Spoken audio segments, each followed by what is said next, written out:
ओम श्री परमात्मने नमः। आज का विषय है श्रीमद्भागवत कथा का महत्व और इसके लाभ। श्रीमद्भागवत महापुराण में 12 स्कंद और 18,000 श्लोक हैं।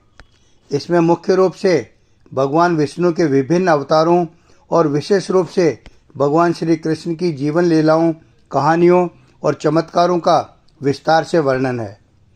यह भक्ति योग पर केंद्रित है और भक्तों के जीवन को प्रेरणा देता है। इसका उद्देश्य भगवान की लीलाओं के माध्यम से भक्ति के महत्व को समझाना है। श्रीमद्भागवत की रचना महर्षि वेदव्यास जी ने की थी और उनके पुत्र सुखदेव जी ने इसे राजा परीक्षित को सुनाया था। यह एक कथा के रूप में है जिसमें भगवान के भक्तों की गाथाएं भी शामिल हैं। श्रीमद्भागवत एक ऐसा महाकाव्य है जो धार्मिक और आध्यात्मिक ज्ञान को साझा करता है। भागवत का अर्थ है भगवते इदम भागवतम, अर्थात जो भगवान का है वही भागवत है। इसे साक्षात श्री हरि का स्वरूप माना जाता है। इसका महत्व और लाभ इस प्रकार हैं। पहला, श्रीमद्भागवत अनंत ज्ञान का खजाना है जो हमें मन, शरीर और आत्मा के संबंध में शिक्षित करता है।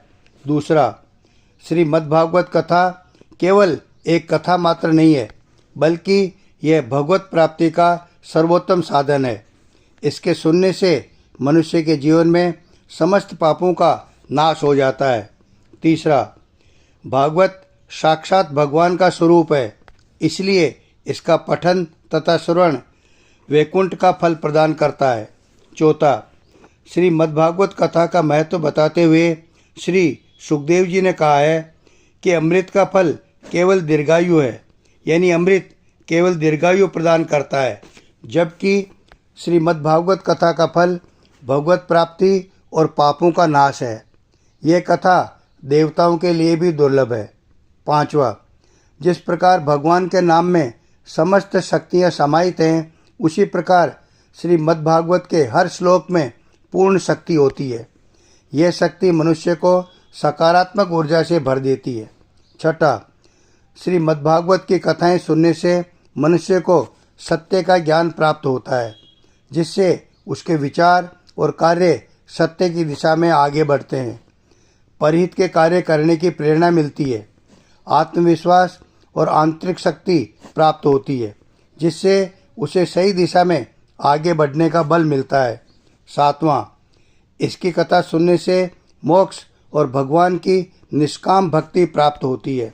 आठवां, भागवत पुराण मुक्ति का ग्रंथ है, इसलिए इसके आयोजन से पितरों को शांति मिलती है।